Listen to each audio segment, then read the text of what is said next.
எல்லோருக்கும் வணக்கம். இது உங்கள் ஸ்டடி வித் ஷனரிப் சேனல். நம்ம இந்த வீடியோவில் ஆகஸ்ட் 3ஆம் தேதிக்கான கரண்ட் அஃபேர் பார்க்க போகிறோம். இன்றைக்கான கரண்ட் அஃபேர்ஸ் பார்க்கறதுக்கு முன்னாடி இன்னைக்கு தான் லாஸ்ட் டேட் ஆஃபர் வந்து இன்னையோட க்ளோஸ் ஆகுது. ஸோ பார்த்தீங்கன்னா அதாவது என்ன ஆஃபர்னா 1 இயர் கரண்ட் அஃபேர்ஸ் வந்து அதாவது எனி 12 மந்த்துக்கான கரண்ட் அஃபேர்ஸை நீங்கள் 300 ரூபிக்கு பே பண்ணலாம் அப்படின்னு சொல்லிட்டு நம்ம ஆஃபர் கொடுத்துருந்தோம். So actual price amount 400. So இந்த ஆகஸ்ட் 3ஆம் தேதி வரைக்கும் வாங்கினா 300 ரூபிக்கு பை பண்ணிக்கலாம். ஸோ இதுக்கான இந்த ப்ரைஸ் அமௌண்ட்டை வந்து டிஸ்கிரிப்ஷனில் GPay, PhonePe, Paytm, YouPay number கொடுத்துருக்கோம். அந்த நம்பருக்கு பே பண்ணிட்டு டிஸ்கிரிப்ஷனில் இருக்கக்கூடிய வாட்ஸ்அப் நம்பருக்கு ஸ்க்ரீன்ஷாட் எடுத்து அனுப்புனீங்கன்னா உங்களுக்கு அந்த மந்த்லி கரண்ட் அஃபேர்ஸை வந்து ஷேர் பண்ணிடுவோம். ஸோ இது வந்து இன்னையோட இந்த ஆஃபர் முடியுது. ஸோ நீங்கள் வாங்கிக்கலாம். அடுத்து இப்போது கரண்ட் அஃபேர்ஸ் பார்க்கலாம். முதல் கேள்வி, சர்வதேச விண்வெளி நிலைய பயணத்துக்கு தேர்வு செய்யப்பட்ட ககன்யான் வீரர் யார்? Answer option D, Shubhanshu Shukla. So பார்த்தீங்கன்னா இப்போது ககன்யான் திட்டம் அப்படிங்கிறதே வந்து மனிதர்களை விண்வெளிக்கு அனுப்பி அங்கே 3 நாள் தங்கியிருந்து அவங்கள அகைன் பூமிக்கு பத்திரமா கொண்டு வருவதற்காக தான் ககன்யான் திட்டத்தை வந்து இஸ்ரோ முன்னெடுத்திருக்கு. ஸோ இந்த ககன்யான் திட்டத்தின் கீழ் பார்த்தீங்கன்னா விண்வெளிக்கு அனுப்பப்படுறதுக்கு ஒரு 4 வீரர்களை வந்து இஸ்ரோ வந்து தேர்வு செஞ்சுருப்பாங்க. நம்ம ஏற்கனவே கரண்ட் அஃபேர்ஸில் பார்த்துருப்போம். ஸோ அந்த 4 வீரர்களில் ஒருத்தரை பார்த்தீங்கன்னா சர்வதேச விண்வெளி நிலையத்துக்கு வந்து அனுப்புறதுக்காக திட்டமிட்டிருந்தாங்க. நாசா உதவியோட சர்வதேச விண்வெளி நிலையத்துக்கு அனுப்புறதுக்கு திட்டமிட்டிருந்தாங்க. ஸோ அந்த ஒரு நபர் இப்போ சர்வதேச விண்வெளி நிலையத்துக்கு அனுப்பப்படுறதுக்காக தேர்வு செய்யப்பட்ட ககன்யான் வீரர் யார் அப்படின்னா சுபான்ஷு சுக்லா தான் தேர்வு செய்யப்பட்டிருக்காரு. ஸோ ககன்யான் திட்டம் அப்படிங்கிறது பார்த்தீங்கன்னா நெக்ஸ்ட் இயர் வந்து இஸ்ரோ செயல்படுத்த திட்டமிட்டிருக்கு. ஸோ 2025ஆம் ஆண்டு பார்த்தீங்கன்னா மனிதர்களை விண்வெளிக்கு அனுப்புவதற்காக இஸ்ரோ தொடங்கிய திட்டம் தான் ககன்யான் திட்டம். இந்த திட்டத்தின் கீழ் பார்த்தீங்கன்னா 4 வீரர்கள் வந்து விண்ணுக்கு அனுப்பப்படுறதுக்கு தேர்வு செய்யப்பட்டிருக்காங்க.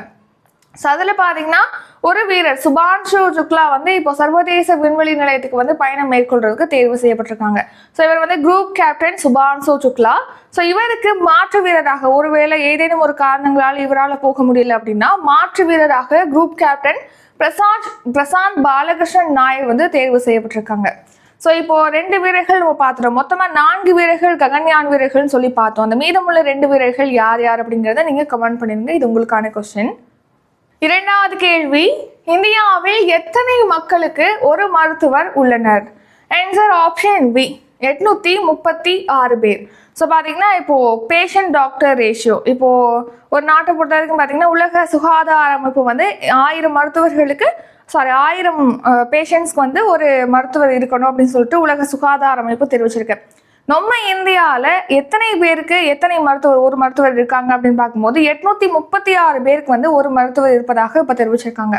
ஸோ பார்த்தீங்கன்னா இப்போது நம்ம இந்தியாவில் வந்து 836 மக்களுக்கு வந்து ஒரு மருத்துவர் இருப்பதாக தெரிவிச்சிருக்காங்க. உலக சுகாதார அமைப்பு என்ன தெரிவிக்குதுன்னா 1000 மக்களுக்கு ஒரு மருத்துவர் இருக்கணும் அப்படின்னு சொல்லிட்டு தர அமைப்பு நிர்ணயிக்குது உலக சுகாதார அமைப்பு. ஸோ அதன்படி பார்த்தீங்கன்னா உலக சுகாதார அமைப்போட தர அளவை விட நம்ம இந்தியாவில் கூடுதலாக மருத்துவர்கள் இருக்காங்க அப்படின்னு சொல்லிட்டு இப்போ சுகாதார அமைச்சகம் தெரிவிச்சிருக்கு. மேலும் பார்த்தீங்கன்னா இந்தியாவில் வந்து 731 மருத்துவக் கல்லூரிகள் இருப்பதாகவும் தெரிவிச்சிருக்காங்க. மூன்றாவது கேள்வி, பிரதமரின் மருத்துவ காப்பீடு திட்டம் எந்த ஆண்டு தொடங்கப்பட்டது? ஆன்சர் ஆப்ஷன் சி, 2018ஆம் ஆண்டு. ஸோ பிரதமரின் மருத்துவ காப்பீடு திட்டம் அப்படிங்கிறது கடந்த 2018ஆம் ஆண்டு தொடங்கப்பட்டது. ஸோ பார்த்தீங்கன்னா இப்போது திடீர் மருத்துவ சேவைகள் சிகிச்சைகள்லாம் நம்ம மேற்கொள்ளணும் அப்படின்னா அதுக்கு திடீர்னு வந்து பணம் தேவைப்படுது இல்லையா? ஸோ அந்த டைமில் பார்த்தீங்கன்னா இந்த மருத்துவ காப்பீடு திட்டத்தின் கீழ் உள்ள பயனாளிகளுக்கு பார்த்தீங்கன்னா ஒரு குடும்பத்துக்கு வந்து ஒரு வருஷத்துக்கு 5 லட்சம் வரைக்கும் மருத்துவ காப்பீடு அளிக்கப்படுது இந்த பிரதமரின் மருத்துவ காப்பீடு திட்டத்தின் கீழ். ஸோ இது வந்து கடந்த 2018ஆம் ஆண்டு செப்டம்பர் மாதம் 23ஆம் தேதி ஜார்க்கண்ட் மாநிலத்துடைய ராஞ்சில பிரதமர் மோடி அவர்கள் வந்து தொடங்கி வச்சிருக்காங்க. ஸோ இப்போ எதுக்காக இந்த ஸ்கீம் பற்றி எகைன் பார்க்குறோன்னா இந்த ஆயுஷ்மான் பாரத் பிரதமரின் மருத்துவ காப்பீடு திட்டத்தில் பார்த்தீங்கன்னா 2022ஆம் ஆண்டு ஆகஸ்ட் மாதத்துலேருந்து 3029 3ஆம் பாலினத்தவர்கள் டிரான்ஸ்ஜெண்டர்ஸ் வந்து சேர்க்கப்பட்டிருக்காங்க, இணைஞ்சிருக்காங்க அப்படின்னு சொல்லிட்டு தெரிவிச்சிருக்காங்க. ஸோ பார்த்தீங்கன்னா இந்த மாதிரி 3ஆம் பாலினத்தவர்களும் இந்த மருத்துவ காப்பீடு திட்டத்தின் பயனிடும் வகையில் அவங்களுக்கும் இந்த ஸ்கீமை வந்து எக்ஸ்டெண்ட் பண்ணுறதுக்காக தேசிய சுகாதார ஆணையம் மற்றும் சமூக நீதி அதிகாரமளித்தல் அமைச்சகம் இடையே பார்த்தீங்கன்னா புரிந்துணர்வு ஒப்பந்தம் மேற்கொள்ளப்பட்டிருக்கு அப்படின்னு சொல்லிட்டு மத்திய சுகாதாரத்துறை அமைச்சர் JP நட்டா அவர்கள் வந்து தெரிவிச்சிருக்காரு. நான்காவது கேள்வி, பிரதம மந்திரி பாரதிய ஜன ஔஷதி பரியோஜனா திட்டம் எந்த ஆண்டு தொடங்கப்பட்டது? ஆன்சர் ஆப்ஷன் ஏ, 2008ஆம் ஆண்டு. ஸோ அதாவது தமிழில் வந்து மக்கள் மருந்தகம் திட்டம் அப்படின்னு சொல்லுவோம். ஸோ அதை வந்து இன்னொரு நேம் தான் பிரதம மந்திரி பாரதிய ஜன ஔஷதி பரியோஜனா திட்டம் அப்படிங்கிறது.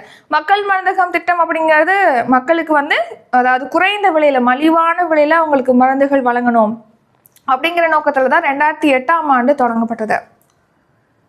இப்போ எதுக்காக இந்த மக்கள் மருந்தகம் திட்டம் பற்றி பார்க்குறோம்னா, ஸோ இந்த திட்டத்தின் கீழ் பார்த்தீங்கன்னா 28,000 கோடி வரைக்கும் ஏழைகள் வந்து மருத்துவ செலவில் சேமிச்சிருக்காங்க அப்படின்னு சொல்லிட்டு தெரிவிச்சிருக்காங்க.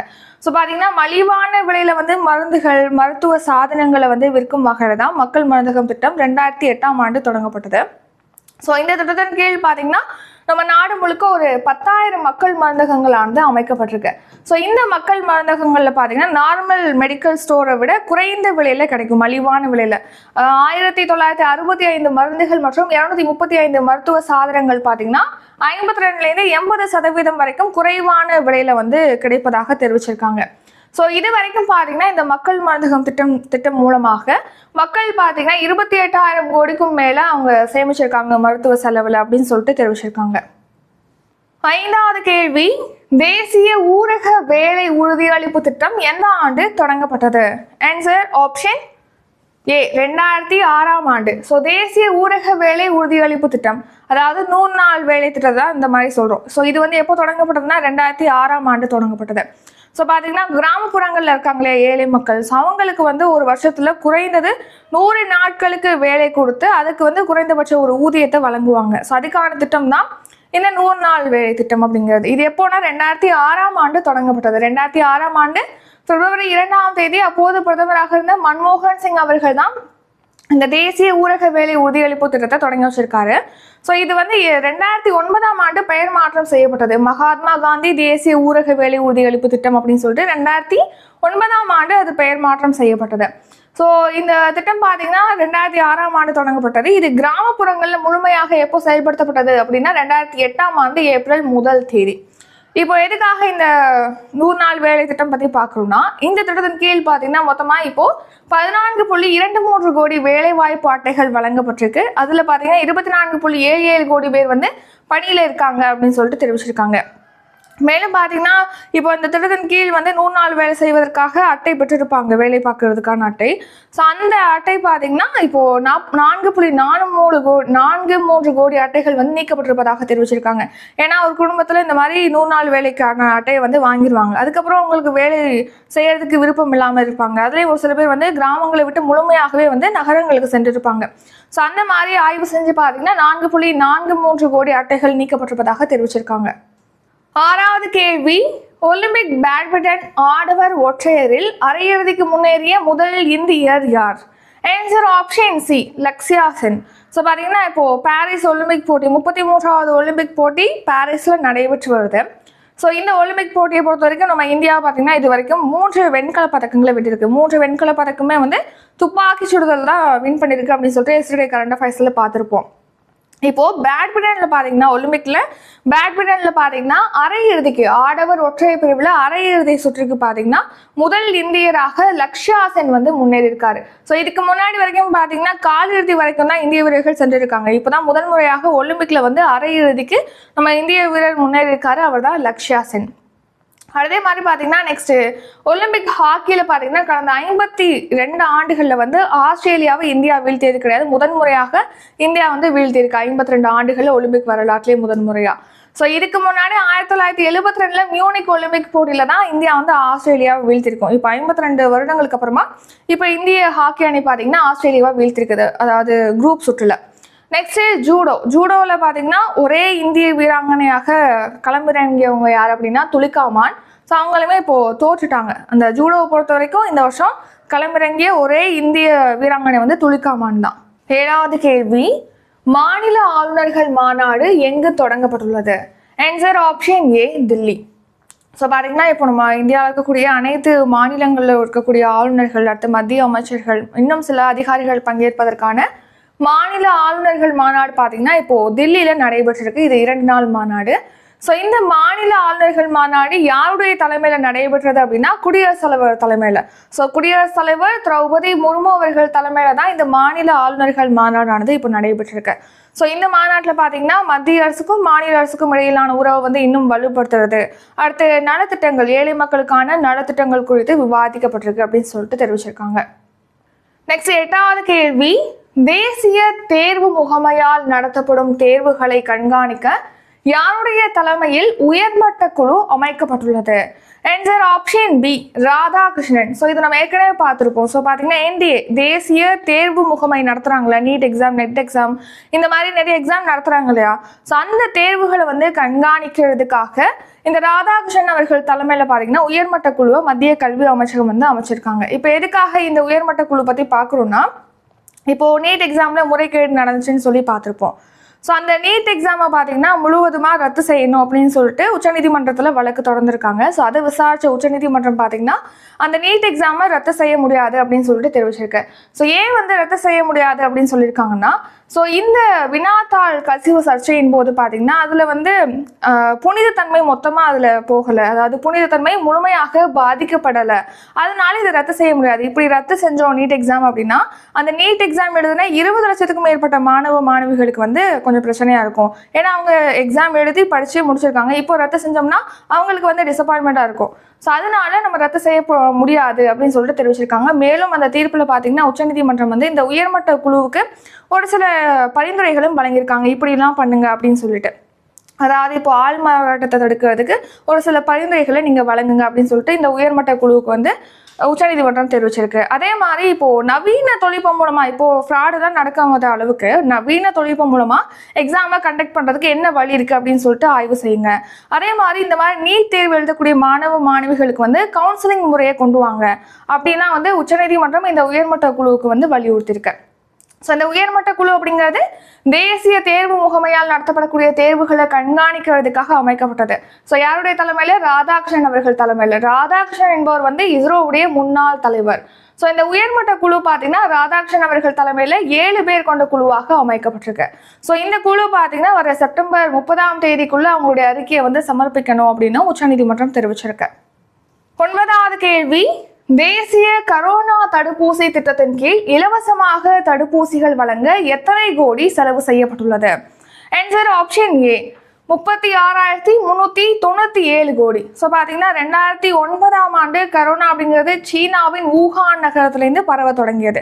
ஸோ அது உலக நாடுகள் முழுக்க அந்த கரோனா பாதிப்பு இருந்தது, நம்ம நாட்டிலையுமே அந்த பாதிப்பு இருந்தது நமக்கு தெரியும். ஸோ அந்த கரோனா டைமில் பார்த்தீங்கன்னா தடுப்பூசிகளை வந்து நம்ம இந்திய மாநிலங்கள், யூனியன் பிரதேசங்களுக்கு வழங்குறதுக்காக 36,397 கோடி செலவு செய்யப்பட்டிருக்கு அப்படின்னு சொல்லிட்டு இப்போ தெரிவிச்சிருக்காங்க. ஸோ தேசிய கரோனா தடுப்பூசி திட்டம், ஸோ நம்ம இந்திய மாநிலங்கள் மற்றும் யூனியன் பிரதேசங்களுக்கு பார்த்தீங்கன்னா கரோனா தடுப்பூசிகளை இலவசமாக வழங்கும் வகையில் தான் இந்த தேசிய கரோனா தடுப்பூசி திட்டமானது செயல்படுத்தப்பட்டது. ஸோ இந்த திட்டத்தின் கீழ் பார்த்தீங்கன்னா இலவசமாக 36,397 கோடி ரூபாய்க்கு பார்த்தீங்கன்னா தடுப்பூசிகள் வழங்கப்பட்டிருக்கு அப்படின்னு சொல்லிட்டு தெரிவிச்சிருக்காங்க இது வரைக்கும். அடுத்து தடுப்பூசி மைத்திரி திட்டம், இது எதுக்காக தொடங்கப்பட்டது அப்படின்னா நம்ம நாடு மாதிரியே பார்த்தீங்கன்னா நிறைய நாடுகள், உலக நாடுகள் வந்து இந்த கரோனானால பாதிக்கப்பட்டிருந்தாங்க. ஸோ அதனால அந்த நாடுகளுக்கு தடுப்பூசி வழங்கணும், வெளிநாடுகளுக்கு வந்து தடுப்பூசி வழங்கணும் அப்படிங்கிறதுக்காக தான் இந்தியா வந்து இந்த தடுப்பூசி மைத்திரி திட்டத்தை தொடங்கியது. ஸோ இந்த திட்டத்தின் கீழ் பார்த்தீங்கன்னா மொத்தமாக 3012.465 லட்சம் கரோனா தடுப்பூசி டோஸ்களை வந்து 99 நாடுகள் அப்புறம் 2 ஐநா அமைப்புகளுக்கு இந்தியா வழங்கியிருக்கு அப்படின்னு சொல்லிட்டு தெரிவிச்சிருக்காங்க. நெக்ஸ்ட் பார்த்தீங்கன்னா கரோனா தடுப்பூசிகள், ஃபர்ஸ்ட் வந்து கரோனா பரவும் போது பார்த்தீங்கன்னா தடுப்பூசிகள் கிடையாது, அப்புறமா தான் வந்து தடுப்பூசிகள் உருவாக்கப்பட்டது. ஸோ இந்த கரோனா தடுப்பூசிகளை உருவாக்குறதுக்காக இந்திய மருத்துவ ஆராய்ச்சி கவுன்சிலுக்கு பார்த்தீங்கன்னா சுமார் 60 கோடி செலவானது அப்படின்னு சொல்லிட்டு தெரிவிச்சிருக்காங்க. Next Covid Suraksha scheme. இந்த கோவிட் சுரக்ஷா ஸ்கீம் எதுக்காக அப்படின்னா இப்போது நம்ம அரசால் மட்டுமே பார்த்தீங்கன்னா அந்த தடுப்பூசி உற்பத்தியை வந்து அதிகப்படுத்த முடியாது. ஸோ அந்த தடுப்பூசி உற்பத்தி செய்யக்கூடிய நிறுவனங்கள் இருக்கு இல்லையா, ஸோ அவங்க வந்து இந்த கரோனா தடுப்பூசி உற்பத்தியை வந்து அதிகப்படுத்தணும் அப்படிங்கிறத வந்து ஊக்குவிக்கும் வகையில் தான் இந்த கோவிட் சுரக்ஷா ஸ்கீம் வந்து தொடங்கினாங்க. ஸோ இந்த திட்டத்தின் கீழ் பார்த்தீங்கன்னா தடுப்பூசி உற்பத்தியாளர்களுக்கு வந்து தடுப்பூசி தயாரிக்கிறது அதிகரிக்கிறதுக்காக 158.4 கோடி வழங்கப்பட்டது அப்படின்னு சொல்லிட்டு தெரிவிச்சிருக்காங்க. அடுத்து 10வது கேள்வி, தமிழ்நாட்டில் அருந்ததியருக்கு எத்தனை சதவீத உள் இடஒதுக்கீடு அளிக்கப்படுகிறது? ஆன்சர் 3%. ஸோ நேற்று பார்த்தீங்கன்னா சுப்ரீம் கோர்ட்டில் வந்து ஒரு ஜட்ஜ்மெண்ட் சொல்லியிருந்தாங்க அப்படின்னு சொல்லிட்டு பார்த்துருப்போம். என்னென்னா இப்போது மாநிலங்கள் வந்து SC ST பட்டியலில் வந்து உள் இடஒதுக்கீடுகள் வழங்கலாம் அப்படின்னு சொல்லிட்டு சுப்ரீம் கோர்ட் வந்து தீர்ப்பளிச்சிருந்தது அப்படின்னு சொல்லிட்டு எஸ்டர்டே உள்ள கரண்ட் அஃபேர்ஸில் பார்த்துருப்போம். ஸோ தமிழ்நாட்டில் பார்த்தீங்கன்னா எஸ்சி பிரிவினருக்கு வந்து 18% இடஒதுக்கீடு வழங்கப்படுது. அதாவது வேலைவாய்ப்பு மற்றும் கல்வியில் எஸ்சி பிரிவினருக்கு 18% இடஒதுக்கீடு வழங்கப்படுது. எஸ்டி பிரிவினருக்கு பார்த்தீங்கன்னா 1% இடஒதுக்கீடு வழங்கப்படுது அப்படின்னு சொல்லிட்டு நம்ம பார்த்துருப்போம். மொத்தமாக இடஒதுக்கீடு அப்படிங்கிறது தமிழ்நாட்டில் 69% வழங்கப்படுது. ஸோ இப்போ எதுக்காக எகைன் இதை பார்க்குறோம்னா, தமிழ்நாட்டில் பார்த்தீங்கன்னா அருந்ததி இருக்காங்களே, அவங்க வந்து எஸ்சியில் தான் வருவாங்க. ஸோ அவங்களுக்கு பார்த்தீங்கன்னா 3% உள் இடஒதுக்கீடானது வழங்கப்படுது. இந்த உள் இடஒதுக்கீடு வழங்குறதுக்காக அப்போ முதலமைச்சராக இருந்த கருணாநிதி அவர்கள் பார்த்தீங்கன்னா ஓய்வு பெற்ற நீதிபதி MS ஜனார்தனம் அப்படி அவங்களுடைய தலைமையில் பார்த்தீங்கன்னா ஒரு குழு அமைச்சிருப்பாங்க. அருந்ததியினர் வந்து பொருளாதார நிலையில் பின்தங்கியிருக்காங்க. ஸோ அவங்களுக்கு இடஒதுக்கீடு வழங்கணும், உள் இடஒதுக்கீடு வழங்கணும் அப்படின்னு சொல்லிட்டு எவ்வளோ இடஒதுக்கீடு வழங்கலாம் அது குறித்து நீங்கள் ஆய்வு செய்யணும்னு சொல்லிட்டு இந்த MS ஜனார்தனம் அவர்கள் தலைமையில் வந்து ஒரு குழு அமைக்கப்பட்டது. ஸோ அந்த குழு அளித்த பரிந்துரைப்படி தான் 3% அருந்ததியர்களுக்கு பார்த்தீங்கன்னா உள் இடஒதுக்கீடானது ஒதுக்கப்பட்டது. ஸோ இப்போ உச்சநீதிமன்றம் வழங்கிய தீர்ப்பு, இப்போ தமிழகத்துக்கு எதிராக தமிழகம் உள்ளிட்ட பல்வேறு மாநிலங்களில் வழங்கிய இந்த உள் இடஒதுக்கீடு எதிராக தான் உச்சநீதிமன்றத்தில் கேஸ் போனுச்சு. இப்போ உச்சநீதிமன்றம் வந்து அதாவது நம்ம மாநிலங்கள் வந்து எஸ்சி எஸ்டி பிரிவினருக்கு உள் இடஒதுக்கீடு வழங்கலாம் அப்படின்னு சொல்லிட்டு உரிமை இருக்குன்னு சொல்லிட்டு உச்சநீதிமன்றம் தீர்ப்பு அளிச்சதுனால நம்ம தமிழ்நாடு அரசோடைய அந்த அருந்ததியினர் உள் இடஒதுக்கீடும் செல்லும் அப்படின்னு சொல்லிட்டு இப்போ தெரிவிக்கப்பட்டிருக்கு. ஸோ அருந்ததியினருக்கு 3% உள் இடஒதுக்கீடு அளிக்கப்படுது. Next short news. ஸோ இப்போ 2024-25 மதிப்பீட்டு ஆண்டில் பார்த்தீங்கன்னா ஜூலை 31 வரைக்கும் புதிய சாதனையா 7.2 லட்சம் கோடி வருமான வரி கணக்கு தாக்கல் செய்யப்பட்டிருக்குன்னு சொல்லியிருக்காங்க. ஸோ அதுக்கு முந்தைய ஆண்டோட ஒப்பிடும்போது இது 7.5% அதிகம் அப்படின்னு சொல்லிட்டு தெரிவிச்சிருக்காங்க. நெக்ஸ்ட் வந்தே பாரத் ரயில்கள். ஸோ நம்ம நாட்டில் பார்த்தீங்கன்னா இது வரைக்கும் 102 வந்தே பாரத் ரயில்கள் வந்து இயக்கப்படுது. ஸோ இந்த வந்தே பாரத் ரயில்களில் பார்த்தீங்கன்னா இருக்கை வசதி மட்டும்தான் இருக்குது. ஸோ படுக்கை வசதி அதெல்லாம் இனிமேல் தான் கொண்டு வரதா சொல்லியிருக்காங்க. இப்போ இதுக்கு இருக்கை வசதி மட்டும்தான் இருக்குது. ஸோ இந்த நிலையில் பார்த்தீங்கன்னா ரயிலில் வந்து குழந்தைகளுக்கென தனி படுக்கை வசதி கொண்டு வருவது தொடர்பாக பார்த்தீங்கன்னா ஆலோசனை செஞ்சுட்டு வராங்க. ஸோ அது தொடர்பாக இந்த படுக்கை வசதியை வச்சு பார்த்தீங்கன்னா பரிசோதனை செஞ்சுருக்காங்க அப்படின்னு சொல்லிட்டு இப்போ ரயில்வே அமைச்சர் அஸ்வினி வைஷ்ணவ் அவர்கள் வந்து தெரிவிச்சிருக்காங்க. நெக்ஸ்ட் பார்த்தீங்கன்னா இப்போ வந்தே பாரத் ரயில்கள் வந்து 750 கிலோமீட்டர் தூரம் வரைக்கும் இயக்கப்படுவதாகவும் தெரிவிச்சிருக்காங்க. நெக்ஸ்ட் ரிவிஷன் பார்க்கலாம். முதல் கேள்வி, சர்வதேச விண்வெளி நிலைய பயணத்துக்கு தேர்வு செய்யப்பட்ட ககன்யான் வீரர் யார்? Answer option D, Shubhanshu Shukla. இரண்டாவது கேள்வி, இந்தியாவில் எத்தனை மக்களுக்கு ஒரு மருத்துவர் உள்ளனர்? ஆன்சர் 836 பேர். மூன்றாவது கேள்வி, பிரதமரின் மருத்துவ காப்பீடு திட்டம் எந்த ஆண்டு தொடங்கப்பட்டது? ஆன்சர் 2018 ஆண்டு. நான்காவது கேள்வி, பிரதம மந்திரி பாரதிய ஜன ஔஷதி பரியோஜனா திட்டம் எந்த ஆண்டு தொடங்கப்பட்டது? ஆன்சர் 2008 ஆண்டு. ஐந்தாவது கேள்வி, தேசிய ஊரக வேலை உறுதியளிப்பு திட்டம் எந்த ஆண்டு தொடங்கப்பட்டது? ஆன்சர் 2006 ஆண்டு. ஆறாவது கேள்வி, ஒலிம்பிக் பேட்மிண்டன் ஆடவர் ஒற்றையரில் அரையிறுதிக்கு முன்னேறிய முதல் இந்தியர் யார்? ஆன்சர் லக்ஷ்யா சென். ஏழாவது கேள்வி, மாநில ஆளுநர்கள் மாநாடு எங்கு தொடங்கப்பட்டுள்ளது? ஆன்சர் தில்லி. எட்டாவது கேள்வி, தேசிய தேர்வு முகமையால் நடத்தப்படும் தேர்வுகளை கண்காணிக்க யாருடைய தலைமையில் உயர்மட்ட குழு அமைக்கப்பட்டுள்ளது? ஆன்சர் ராதாகிருஷ்ணன். 9வது கேள்வி, தேசிய கரோனா தடுப்பூசி திட்டத்தின் கீழ் இலவசமாக தடுப்பூசிகள் வழங்க எத்தனை கோடி செலவு செய்யப்பட்டுள்ளது? ஆன்சர் 36,397 கோடி. கேள்வி, தமிழ்நாட்டில் அருந்ததியருக்கு எத்தனை சதவீதம் உள் இடஒதுக்கீடு அளிக்கப்படுகிறது? ஆன்சர் 3%. இத்துடன் இன்றைக்கான கரண்ட் அஃபேர்ஸ் வீடியோ நிறைவடைகிறது. இந்த வீடியோ உங்களுக்கு பிடிச்சிருந்தா லைக் பண்ணுங்க, ஷேர் பண்ணுங்க. நம்ம சேனலை நீங்க இன்னும் சப்ஸ்கிரைப் பண்ணலன்னா மறக்காம சப்ஸ்கிரைப் பண்ணிக்கோங்க. நன்றி, வணக்கம்.